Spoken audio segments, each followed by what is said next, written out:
Israeli सेना के प्रमुख हर्जी हलेवी ने 7 अक्टूबर की बरसी से एक दिन पहले ही ये दावा किया था कि उन्होंने हमास की सैन्य शाखा पर गाजा में जीत हासिल कर ली है।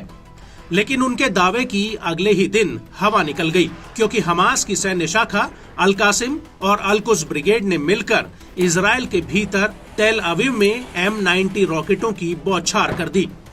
इजरायली मीडिया के अनुसार इस हमले में कई लोग घायल हुए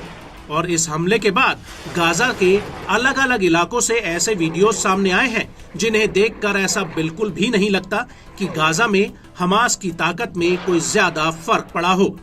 क्योंकि गाजा के जबालिया कैंप में इजरायली सेना ने दोबारा अपना ऑपरेशन शुरू किया था, जिसमें हमास ने उसके ऊपर जमकर गोला बारूद बरसाया है।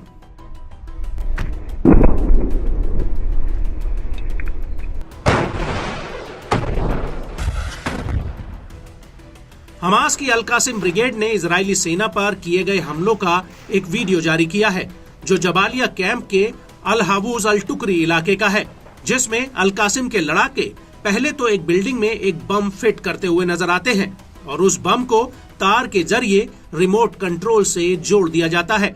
उसके बाद वीडियो में कुछ इजरायली सैनिक उस बिल्डिंग के पास आते हैं और जैसे ही ये सैनिक इस बिल्डिंग में एंटर करते हैं, अल कासिम का लड़ाका रिमोट से उस बम को उड़ा देता है।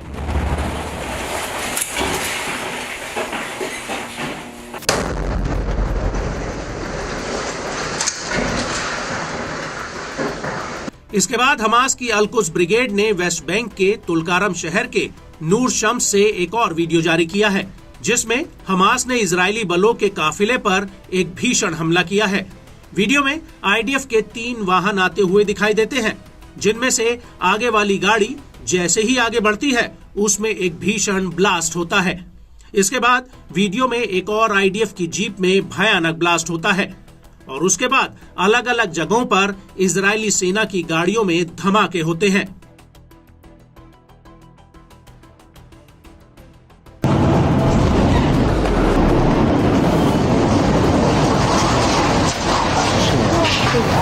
अल कुद्स ब्रिगेड ने गाजा के बैत-उन-नून से एक और वीडियो जारी किया है, जिसमें पहले एक स्नाइपर एक इजरायली सैनिक को निशाने पर लेता है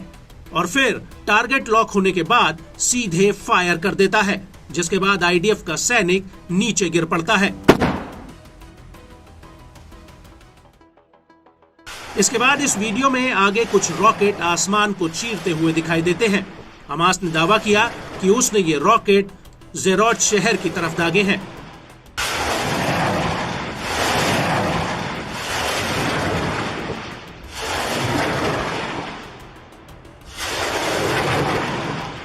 हमास ने एक और वीडियो जारी किया है, जिसमें उसने रफा के पूर्वी इलाके से रजूम 114 mm की मिसाइलें दागी हैं। वीडियो में देखा जा सकता है कि मिसाइलें आसमान को चीरते हुए ताबड़तोड़ इजराइल की तरफ फायर हो रही हैं।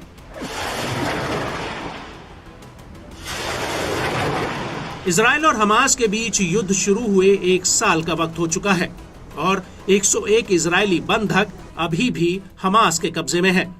जिस हमास को खत्म करने के लिए नेतन्याहू ने कसम खाई थी, वो गाजा में अभी भी इजरायली सेना को तगड़ी चुनौती दे रहा है और अब IDF की हिजबुल्लाह के साथ जंग के चलते कहीं ना कहीं इजरायली सेना की पकड़ गाजा में ढीली पड़ रही है, जिसके चलते हमास अब और ज्यादा भीषण हमले कर रहा है।